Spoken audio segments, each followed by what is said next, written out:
Bien, eh, buenas tardes, estimados estudiantes del cuarto año de educación secundaria de la institución educativa privada Fenomenal.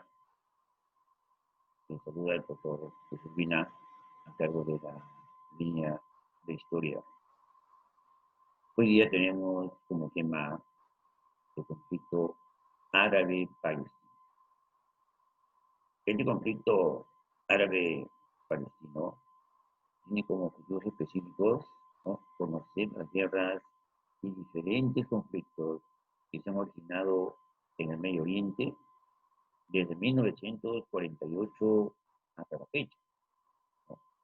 Y también, pues, el objetivo es criticar la espiral de violencia incesante en el Medio Oriente desde sus inicios hasta la actualidad. Dicho esto, nosotros tenemos que poner o dejar sentado, pues, las bases de que la violencia no conduce y no conduce a nada porque, pues, son las personas inocentes las que pagan las consecuencias de esta acción. Bueno, entonces, refiriéndonos al conflicto árabe-israelí, tenemos, por ejemplo, el primer caso, que es la resolución 242, y como ya se había dicho por parte de los analistas internacionales, ¿no? Esta resolución 242 se dice, pues, que se hizo por cuestiones de humanidad, ¿no?, por lo que habían pasado los judíos en la Segunda Guerra Mundial. Bien, en noviembre de 1967, Naciones Unidas adoptó la resolución 242, ¿no?, que afirma el acatamiento de los principios de la Carta. Se requiere que se establezca una paz justa y duradera en el Oriente Medio, la cual incluye la aplicación de los principios siguientes, ¿no? El retiro de las Fuerzas Armadas israelíes de los territorios que ocuparon durante el reciente conflicto y la terminación de todas las situaciones de beligerancia o alegaciones de su existencia en respeto y reconocimiento de la soberanía, integridad territorial e independencia política de todos los pueblos de la zona y su derecho a vivir en paz dentro de fronteras seguras y reconocidas y libres de amenaza por todo acto de fuerza. Esta resolución, en 242, era muy ambigua, ¿no?, en cuanto a si exige a Israel una retirada de todos los territorios ocupados en la guerra o de todo una parte de los territorios. La ausencia del artículo I, ¿no?, o los de la versión inglesa del texto ha llevado, pues, a Israel a argumentar que la resolución solo le exige la retirada de territorios ocupados en el reciente conflicto y no la retirada de los territorios ocupados en este conflicto, como exigen las versiones españolas y francesas del mismo documento, ¿no? En ese sentido, la Organización de Liberación para Palestina rechazó categóricamente la resolución por considerar que pisoteaba los derechos de 2 millones de palestinos y exigían que Israel cumpliera su parte y se retirase de los territorios conquistados, ¿no?, tanto que no lo realizó y que marcaría, pues, ese conflicto hasta la actualidad, ¿no? Y esto, pues, es una acción que sigue y sigue vigente, ¿no? Esta cuestión 242 de noviembre de 1967 aún no ha permitido que se reconozcan esta acción, ¿no? Y, pero ojalá pues que esto se pueda eh, solucionar. Luego venimos lo que es la guerra eh, del desgaste, ¿no? Aquí no tenemos, por ejemplo, una imagen, ¿no? De cómo se hacían los bombardeos en conflicto árabe-israelí. Y la población civil es bastante vulnerable en ese sentido. Bien, entonces vemos lo que es la guerra del desgaste, que se da de 1967 a 1970, ¿no? Esta guerra eh, fue cuando Israel mantuvo la ocupación militar de todos los territorios conquistados en la guerra de 1967, sometiendo a la población nativa a la ley marcial e incentivando los asentamientos de judíos en los territorios ocupados. Y en cuanto a Jerusalén, Israel se anexionó esa parte de la ciudad a la conclusión de la guerra y comenzó la demolición de barrios palestinos y la construcción de barrios judíos en la zona.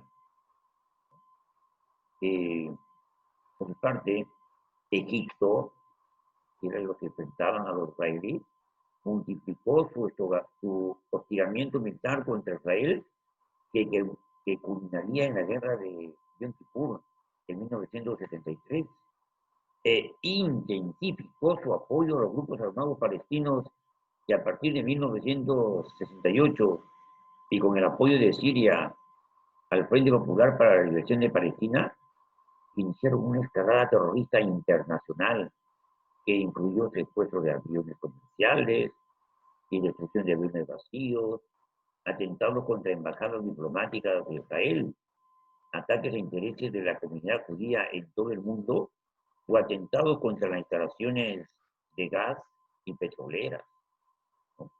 Esta escalada culminaría finalmente en la masacre de Múnich, ¿no? Perpetrada contra deportistas israelíes que competían en los Juegos Olímpicos de 1972. Israel vengó eh, contra los perpetradores mediante la operación Cólera de Dios en los años siguientes. La guerra de Gaza fue una guerra limitada entre Egipto e Israel y que tuvo pues muchos años de guerra, ¿no? Esta fue iniciada por Egipto en un intento de recobrar el Sinaí tras la negativa israelí de abandonar los territorios ocupados en la guerra de los 6 días, ¿no? Y de acuerdo con lo exigido en la resolución 242, la guerra de desgaste supuso un importante número de bajas en el ejército israelí, que se calcula que fue más del doble de muertes que la guerra de los 6 días, y de igual manera en el ejército egipcio, ¿no? La guerra supuso también la intervención directa de la Unión Soviética en el conflicto árabe-israelí, ¿no? Y que terminó pues, con un alto de fuego firmado entre los países en 1970 y que dejaban las líneas del armisticio en el mismo lugar en el que estaban cuando la guerra comenzó. Luego tenemos, jóvenes, lo que es la guerra de Yom Kippur en 1973 y la paz con Egipto en 1979. La guerra de Yom Kippur, se llamaba también guerra de Ramadán o guerra de octubre, fue un conflicto armado entre Israel y los países árabes de Egipto y Siria, y que tuvo lugar durante octubre de 1973. Egipto y Siria iniciaron el conflicto para recuperar los territorios que Israel ocupaba desde la guerra de los 6 días de 1967. Entonces, aquí ambas partes sufrieron graves pérdidas, aunque Israel mantuvo los territorios conquistados. El 6 de octubre de 1973 es día de la festividad judía del Yom Kippur. Egipto y Siria lanzaron su ataque contra Israel, ¿no? Y esta fecha había sido escogida fue con bastante cuidado, ya que la mayoría de la población israelí estaba en sus casas ayunando, ¿no? Lo que hacía su posición defensiva bastante vulnerable. Una vez recuperada la península del Sinaí, Anwar el-Sadat, que era el presidente egipcio, decidió parar el frente egipcio, dando por buena la recuperación de su antiguo territorio. Pero esta acción de estabilidad, permitió a Israel concentrar todas sus fuerzas en el frente norte y recuperar la iniciativa en una guerra en la que por primera vez, ¿no? Por primera vez había sido superado por sus enemigos los árabes. Y esta decisión tomada por el presidente egipcio, junto con la posterior firma de un tratado de paz con Israel, fue considerada una traición en el mundo árabe y motivaría más tarde su asesinato en un desfile militar. Esta guerra de Yom Kippur permitió también que, una vez superado el impacto del golpe militar y el número de bajas a mediados de octubre, Israel había movilizado sus tropas y había lanzado una serie de contraataques en ambos frentes. Desplazó a los sirios de los altos del Golán e invadió el propio país y amenazó la capital de Damasco, ¿no? Con artillería, situando un grueso de tropas a 100 kilómetros, porque estaba cerca de la capital, ¿no? Asimismo, inició la contraofensiva del Sinaí, haciendo retroceder a los egipcios más allá de sus fronteras y cruzando el canal del Suez, situando unidades blindadas a 40 kilómetros del Cairo. O sea, se recuperó Israel, ¿no? Entonces, los países árabes, ante esta realidad, decidieron iniciar la guerra económica y embargaron el petróleo de los países que ayudaban a Israel, al mismo tiempo que reducían las ventas con el propósito de lograr un aumento de los precios. Y su efecto, pues, pasó a la historia como la crisis del petróleo de 1973, que fue una desestabilización de la economía internacional y que presionó a los Estados Unidos, ¿no? Y a Rusia a alcanzar un acuerdo a través de la Organización de Naciones Unidas. Ahora vemos lo que son los acuerdos de paz, ¿no? ¿Cuáles fueron los acuerdos de paz, no? Tras la resolución de la ONU del 22 de octubre, se llegó a un alto al fuego, ¿no? El día 25. Egipto comenzó a alejarse de las tesis soviéticas y empezó a acercarse a los Estados Unidos. Siria mantuvo una posición vinculada a Rusia y ambas partes se consideraron, pues, vencedoras. Y a partir de este momento, Israel no confiará más en su seguridad estática, ¿no? Pero la aproximación de Egipto al mundo occidental favorecería, pues, los acuerdos de Camp David, tiempos posteriores, ¿no? Y la consecuencia más importante de este conflicto es que se demostró que la violencia entre ambos pueblos no podía seguir. También llevó a que Egipto e Israel firmaran un acuerdo de paz que sorprendió al mundo entero y también generó la ira de los árabes más radicales. Entonces, eliminada la amenaza egipcia, Israel siguió dedicándose a considerarse como un Estado judío. Tuvo que ceder el Sinaí con una evacuación de los colonos, que para ellos fue dramática y dolorosa. Sin embargo, pues había ganado la neutralización árabe. Y luego vemos lo que es la guerra del Líbano de 1982. Esas acciones, el ataque de Septiembre Negro de 1970, miles de guerrilleros palestinos son expulsados de Jordania y la Organización de Liberación para Palestina decide establecer sus bases en el Líbano, donde mantuvieron enfrentamientos directos, ¿no?, con las fuerzas israelíes a lo largo de la frontera sur del Líbano. En marzo de 1978, ¿no?, después de que un comando palestino causase la muerte de 35 civiles israelíes en un autobús, el gobierno de Beijing ordenó a 3 brigadas del Sahel que invadiesen unos 1000 kilómetros cuadrados al sur del Líbano, hasta el río Litani, con el objetivo de acabar con todas las bases de los fedayines, que eran pues grupos, comandos subversivos. Y antes de retirarse, 3 meses después, Israel establece una zona de seguridad, a su vez, que la ONU despliega una zona de interposición, ¿no?, entre la zona de seguridad y el río Litani, con la misión de velar por la desmilitarización de esa área. Entre 1979 y 1981, la comunidad cristiana, a través de las falanges libanesas, establece una alianza estratégica con Israel, ¿no?, una vez rota la que mantenían con Siria hasta entonces. En julio de 1982 se produce un atentado del grupo palestino de Abu Nidal contra el embajador israelí en Londres. Eso impulsa a Israel a invadir el Líbano con una operación de grandes proporciones que denominaría la Operación Paz para Galilea, ¿no? Y 3 días después del atentado, el 6 de junio, un impresionante despliegue del Al-Assad, formado por casi 100.000 soldados, ¿no?, lo que equivale a 8 divisiones, y 1.500 tanques apoyados por la aviación y por la marina, supera la zona de seguridad y la fuerza de la UNAFIL y profundizan pues en el territorio libanés, ¿no? Y la idea declarada por el entonces ministro de Defensa, Ariel Sharon, era no superar 40 kilómetros, pero las fuerzas de Tarzal llegan hasta las periferias de Beirut y la carretera que la une con Damasco. Los palestinos ofrecen una resistencia muy desigual y Siria aprovecha para presentar una batalla frontal con 30.000 soldados y 400 tanques de refuerzo.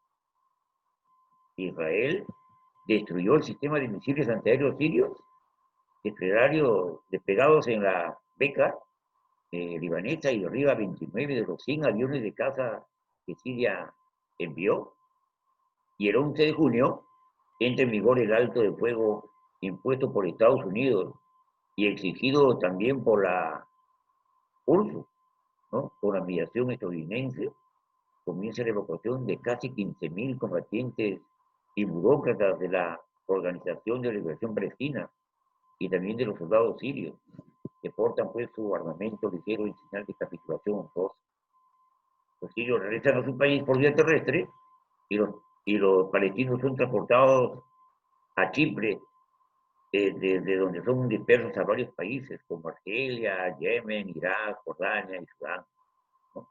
La cúpula de la OLP, con Arafat a la cabeza, establece un nuevo cuartel general en Túnez.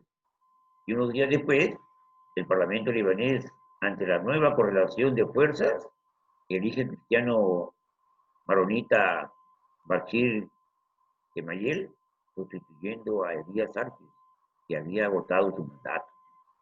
Sin embargo, antes de que Gemayel tomara posición, fue asesinado por un agente sirio junto con otras 29 personas que se encontraban en ese momento en el cuartel general de los falanges libanesas en Beirut, ¿no? En venganza por ese asesinato, las falanges libanesas entraron en los campamentos de refugiados palestinos de Sabra y Shatila, provocando una masacre civil en la que murieron pues cientos de personas, y una comisión judicial israelí del más alto nivel, la comisión Kahan, investigó lo sucedido y señaló a los cristianos falangistas como autores materiales de las muertes, pero imputaba a Israel una responsabilidad indirecta. ¿Por qué? Por no haberla evitado, al haberse producido los hechos bajo el control militar israelí de la ciudad, ¿no? Este veredicto provocó un hondo impacto en la opinión internacional y en la propia Israel, que destituyó al entonces ministro de Defensa Ariel Sharon, ¿no? En mayo de 1983, Israel y el Líbano alcanzaron un acuerdo para la retirada de las tropas israelíes. Sin embargo, este tratado de paz no llegó a ser ratificado, y en marzo de 1984, bajo la presión de Siria, el Líbano canceló el acuerdo. Finalmente, en mayo del 2000, Ehud Barak, primer ministro israelí, cumple su promesa electoral de retirar todas sus tropas del sur del Líbano en cumplimiento de la resolución 425 del Consejo de Seguridad de la ONU, ¿no? Y la ONU, por su parte, verificó in situ la retirada israelí al sur de la frontera internacional. Todo esto, jóvenes, fue antes. Ahora vemos lo que pasó después del 2000, ¿no? Aquí después del 2000 se inició el levantamiento palestino en el año 2000 y el ejército israelí realizó numerosas funciones en la franja de Gaza, ¿no? Instaló puestos de control y restringió el desplazamiento de los palestinos. En el año 2005, sin embargo, fueron ubicados a raíz del plan de desconexión y tras esta evacuación, las autoridades palestinas tomó el control de Gaza y su gobierno ha sido disputado por parte de dos polos políticos árabes. La franja de Gaza, sin embargo, está controlada desde el 2007 por los radicales islamistas en Hamas, ¿no? Este grupo es considerado una organización terrorista por Estados Unidos, la Unión Europea e incluso algunos países del Medio Oriente, ¿no? Y todo ello a pesar que Hamas llegó al poder de manera democrática, ¿no? Fatah no apoya la actual escalada de violencia que ha desatado este grupo, ¿no? Entonces, los enfrentamientos no han cesado desde que estalló el conflicto hace más de 50 años, pero en 2014 se desataron nuevamente y de una forma brutal. Israel culpó a Hamas por el secuestro y asesinato de 3 adolescentes israelíes, ¿no? La intensa búsqueda de estos jóvenes terminó con el arresto de cientos de miembros de este grupo en la ribera occidental. Y para vengarse, Hamas empezó a disparar cohetes a Israel, provocando que dicho país respondiera, no solo con cohetes, sino que comenzara también con una ofensiva terrestre y naval en una operación que ellos llamaron el Margen Protector. Aquí escalada de tensión fue la cuarta más grande desde 2005 y en la que murieron más de 2.200 personas y su mayoría fueron pues palestinas. Las anteriores, de los años 2006, 2008, 2009 y 2012, dejaron también cientos de víctimas, ¿no? Mortales. Ahora, hablamos de la densidad de la franja. Es otro gran problema que existente en la franja de Gaza es la densidad de la población, ¿no? Y es que en su principal ciudad residen 5.000 personas por kilómetro cuadrado, uno de los porcentajes más altos del mundo, ¿no? De esa manera, explica la gran cantidad de víctimas entre civiles palestinos en medio del actual intercambio de ataques, ¿no? Entre la franja e Israel, debido a lo complicado que resulta supuestamente impactar objetivos militares palestinos sin causar bajas civiles. Sin embargo, algunos expertos critican a Israel por atacar a civiles. Por ejemplo, un bombardero en julio del 2014 golpeó a una escuela de la ONU en el norte de Gaza y dejó al menos 15 muertos y más de 200 heridos. Y muchos de ellos eran niños. Y un portavoz de la ONU aseguró que el ejército israelí conocía el lugar exacto del edificio. Y luego vemos lo que es la decisión de Obama, ¿no? Esto ya, porque hacia el 2016 Estados Unidos y Israel eran aliados militares, pero el presidente Obama tomó una decisión que despertó la ira de los israelíes cuando estaba casi por terminar su mandato. Y lo había hecho antes también al firmar un acuerdo de Irán, el cual Israel consideró un error histórico y una amenaza, pues Irán es uno de sus grandes enemigos.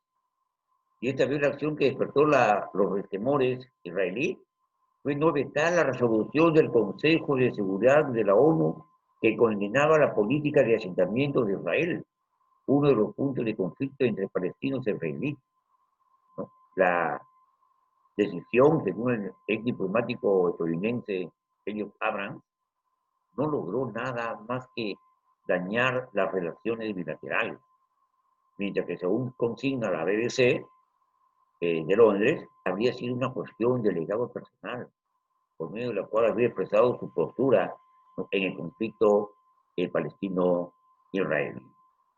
Y por último, jóvenes, tenemos que la decisión de Trump, ¿no? Acá Donald Trump, cuando llega a la Casa Blanca, llegó también un apoyo muchísimo más sólido a Israel, ¿no? Porque esa fue una de las promesas de campaña de este nuevo presidente. Y ella se plasmó en el 2017 con una decisión que ha provocado una de las mayores escaladas de tensión del conflicto desde el 2014, ¿no? ¿Por qué? Porque reconoció a Jerusalén oficialmente como capital de Israel, ¿no? Y esto es, según también la BBC, una decisión histórica con la que Trump ha puesto pues fin a décadas de cautelosa diplomacia de Washington en el Oriente Medio, y ha convertido a Estados Unidos en el único mediador en reconocer dicho estatus. Así pues, este país se convierte en el primero en reconocer la capital como israelita, ¿no? Desde la fundación del Estado de Israel en 1948, y decisión que han seguido otros países como Guatemala, Honduras, ¿no?, y Paraguay. Bien, jóvenes, esto ha sido el tema de hoy. Recordarles también que ya estamos cortas a celebrar nuestras felices fiestas patrias, ¿no?, el 28 de julio, ¿no?, en que cumplimos 199 años de independencia, ¿no? Ha sido un gusto estar con ustedes, ¿no? Entonces, ya vemos que tenemos que rendir honor a nuestro país. Muchas gracias. Permiso.